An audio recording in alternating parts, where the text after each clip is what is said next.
سابق امریکی صدر ڈونلڈ ٹرمپ پر حملے کے بعد انتہا پسند جوابی کارروائی کر سکتے ہیں۔ ہوم لینڈ سیکیورٹی اور ایف بی آئی نے سیکیورٹی الرٹ جاری کر دیا۔ اعلامیے میں کہا گیا آن لائن کمیونٹیز نے ٹرمپ حملے پر جوابی حملے کی دھمکیاں دی، سیاسی پروگرام ہدف ہو سکتے ہیں۔ 9 مئی کو پاکستان کی اساس پر حملہ کیا گیا، آج بھی روزانہ ہمارے فوجی شہید ہو رہے ہیں۔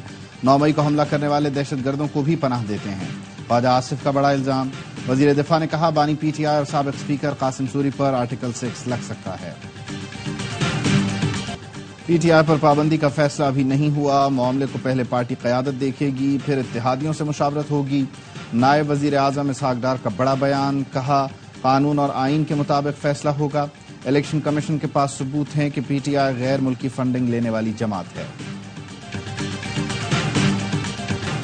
اور پاک فوج کے جوانوں نے جان کا نذرانہ دے کر بنو کو بڑی تباہی سے بچا لیا۔ دہشت گرد بنو کینٹ پر حملہ آور ہوئے تو سیکیورٹی فورسز نے دلیری سے مقابلہ کرتے ہوئے دہشت گردوں کو پیچھے دھکیلا، 10 حملہ آوروں کو ٹھکانے لگا دیا۔ حملہ پسپا ہوا تو دہشت گردوں نے بارود سے بھری گاڑی دیوار سے ٹکرا دی، جس میں 8 اہلکار جام شہادت نوش کر گئے۔ شہید جوانوں کی نماز جنازہ بنو کینٹ میں ادا کر دی گئی۔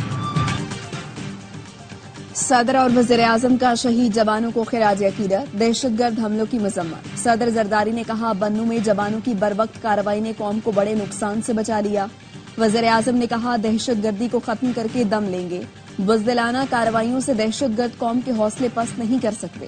وزیر داخلہ محسن نقوی نے کہا شہداء پوری قوم کا فخر ہیں اور ہم سب شہداء کے خاندانوں کے ساتھ کھڑے ہیں۔ بلاول بھٹو کی ڈی آئی خان کے ہیلتھ سینٹر پر حملے کی مذمت، کہا جوانوں اور لیڈی ہیلتھ ورکر سمیت معصوم شہداء کو خراج عقیدت پیش کرتا ہوں۔ وزیر اعلیٰ کے پی علی امین گنڈا پور کا شہداء کے اہل خانہ سے تعزیت کا اظہار، کہا معصوم شہریوں کو نشانہ بنانا بزدلانہ کارروائی ہے۔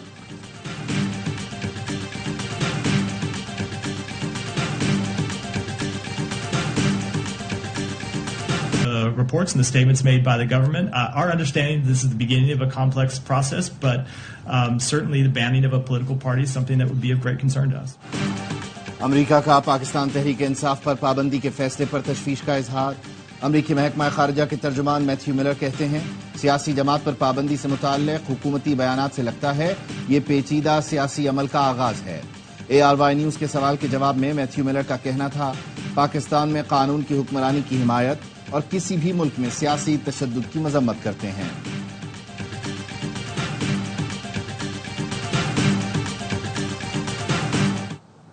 کنسلٹ نہیں کیا گیا۔ پی ٹی آئی کے ساتھ جو کچھ ہو رہا ہے اس کے ذمہ دار پی ٹی آئی خود ہے۔ اگر وہ سیاسی پارٹی بن کے چلے اس طریقے سے پابندی لگانے کے فیور میں نہیں ہے۔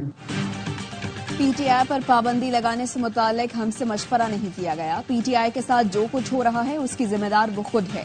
وزیر اعلیٰ سندھ مراد علی شاہ کہتے ہیں اگر پی ٹی آئی سیاسی پارٹی بن کر چلے تو ہم پابندی لگانے کے حق میں نہیں۔ افسوس کی بات ہے پی ٹی آئی کا کردار سیاسی نہیں رہا۔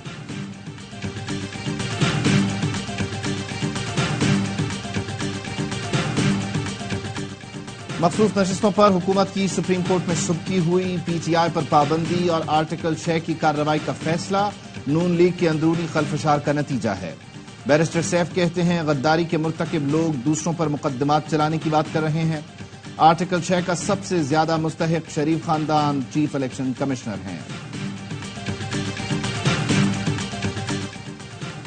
جسٹس ریٹائرڈ مشیر عالم نے ایڈ ہاک جج بننے سے معذرت کر دی۔ چیف جسٹس قاضی فائز عیسیٰ کو خط میں لکھا فلاحی سرگرمیوں میں مصروف ہوں۔ ذرائع کا کہنا ہے جسٹس ریٹائرڈ سردار طارق مسعود اور جسٹس ریٹائرڈ مظہر عالم میاں خیل نے ایڈ ہاک جج بننے کے لیے رضامندی ظاہر کر دی ہے، جبکہ جسٹس ریٹائرڈ مقبول باقر کی جانب سے فیصلے کا انتظار ہے۔ جوڈیشل کمیشن کا اجلاس 19 جولائی کو ہوگا جس میں ایڈ ہاک ججز کے مجوزہ ناموں پر غور کیا جائے گا۔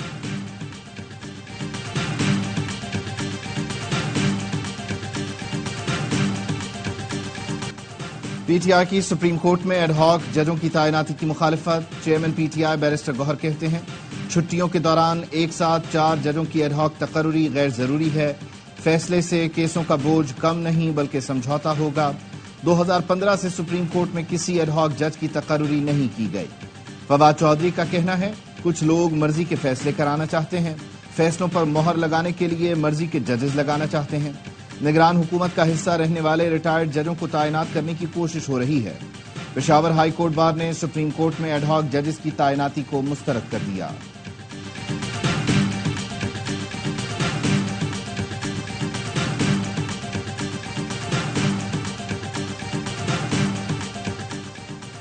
IMF پروگرام سے پاکستان کے لیے فنڈنگ کے امکانات میں بہتری آئے گی۔ عالمی ریٹنگ ایجنسی موڈیز کا کہنا ہے نئے IMF پروگرام پاکستان کو فائنینسنگ کے معتبر ذرائع فراہم کرے گا۔ پاکستان کے پاس $9.4 ارب کے زر مبادلہ ذخائر ضرورت سے بہت کم ہیں۔ پاکستان میں مہنگائی کی وجہ سے سماجی تناؤ بڑھنے کا خدشہ ہے۔ پیٹرول کی قیمت میں $9.99 اضافہ، مہنگائی کے ڈر سے عوام پھٹ پڑے، کہتے ہیں ہم پر بم گرا دیا، حکومت ہوش کے ناخن لے، پیٹرول ڈلوائیں، بجلی اور گیس کے بل بھریں، مکان کے کرائے دیں یا بچوں کو کھلائیں۔ رکشہ ڈرائیور کہتے ہیں دن میں جتنا کماتے نہیں اتنا پیٹرول میں چلا جاتا ہے، مہنگے پیٹرول نے شوق بھی چھین لیا۔ کراچی میں ہیوی بائک کا شوقین رائیڈر بھی پریشان، کہتا ہے اب تو مہینے میں 1-2 بار ہی یہ بائک سڑک پر نکالتا ہوں۔ کراچی میں سخت گرمی کے دوران بجلی کی بدترین لوڈ شیڈنگ، لیاقت آباد میں 10 گھنٹے کے تعطل نے عوام کا پارا ہائی کر دیا۔ ایک شہری بجلی کے بھاری بل پر پھٹ پڑا، کہا بجلی کا بل جگر پھاڑ کر بولتا ہے، بچوں کی روٹی، اسکول کی فیس اور سر سے چھت لے جاتا ہے۔ کراچی میں ٹینکر مافیا کی دیدت دلیری، پانی کی مین لائن توڑ کر ویران علاقے میں تالاب بنا لیے، ٹینکر بھر بھر کر شہریوں کو فروخت کیے جاتے ہیں۔ مین لائن سے ڈسٹرکٹ کماڑی اور غربی کی آبادیوں کو پانی کی فراہمی متاثر۔ واٹر بورڈ حکام نے بلدیہ ٹاؤن کے کٹو گوٹ میں پانی چوری کی نشاندہی کی، پولیس سے کارروائی کا مطالبہ۔ ٹاؤن چیئرمین کریم آسکانی نے ماسکو پولیس پر پانی چور مافیا کی سرپرستی کا الزام لگا دیا۔ ناروال میں بکری گم ہونے پر 2 خواتین سمیت 3 افراد قتل کر دیے گئے۔ گاؤں رتیا خورد میں گزشتہ روز بکری لاپتہ ہو گئی، جس کے بعد تنازع اتنا شدید ہو گیا کہ ملزمان نے گھر میں گھس کر فائرنگ کر دی، جس سے 2 خواتین اور 1 مرد جاں بحق ہو گیا۔ قاتلوں کی تلاش کے لیے چھاپے مارے جا رہے ہیں۔ عمان کے دارالحکومت مسقط میں وادی کبیر کی مسجد میں فائرنگ، 4 پاکستانی جاں بحق ہو گئے۔ پاکستانی سفارت خانے کے مطابق 30 کے قریب پاکستانی شہری ہسپتالوں میں زیر علاج ہیں۔ وزیر اعظم شہباز شریف کا واقعے پر اظہار افسوس، سفارت خانے کو زخمیوں کی ہر ممکن مدد کی ہدایت کر دی۔ وزیر خارجہ اسحاق ڈار کا عمان میں پاکستانی سفیر کو ٹیلی فون، پاکستانیوں پر حملے سے متعلق بریفنگ لی، ہدایت کی کہ عمانی حکام اور مسقط میں پاکستانی کمیونٹی سے رابطے میں رہیں، شہیدوں کی جسد خاکی جلد وطن واپسی کا بندوبست کریں، زیر علاج زخمیوں کا خیال رکھا جائے۔ شہر 9 محرم الحرام کے جلوس، لاہور کا مرکزی جلوس پانڈو اسٹریٹ سے برآمد ہوا۔ کراچی میں نشتر پارک سے برآمد ہونے والا جلوس روایتی راستوں سے ہوتا ہوا حسینیہ ایرانیہ پر اختتام پذیر ہو گیا۔ دیگر چھوٹے بڑے شہروں میں بھی جلوس، راستے سیل، سیکیورٹی کے سخت انتظامات۔ سکھر، خیرپور، شکارپور، حیدرآباد میں موبائل سروس معطل رہے گی۔ پنجاب میں جلوس کی گزرگاہوں کے اطراف میں موبائل فون سروس معطل۔ کراچی اور لاہور میں ڈبل سواری بند۔ اسلام آباد میں وزیر داخلہ محسن نقوی جلوس کا جائزہ لینے پہنچے، شرکاء اور منتظمین سے ملاقات، سیکیورٹی انتظامات پر اطمینان کا اظہار کیا۔ وزیر اعلیٰ سندھ کا سکھر کا دورہ، میئر ہاؤس میں حلیم اور نیاز میں شرکت۔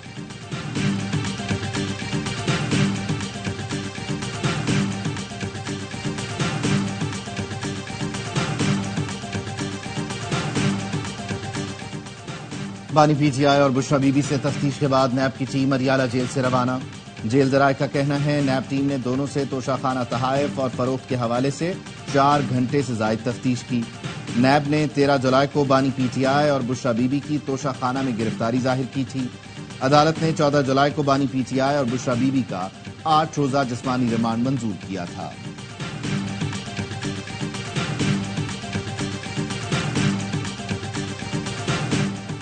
پی ٹی آئی رہنما صنم جاوید کو فیملی کے ساتھ کے پی ہاؤس منتقل کیا گیا۔ وزیر اعلیٰ خیبر پختونخوا کی ہدایت پر کے پی ہاؤس میں صنم جاوید کی مہمان نوازی کی گئی۔ علی امین گنڈاپور نے صنم جاوید کے والد اور شوہر سے رابطہ کیا تھا۔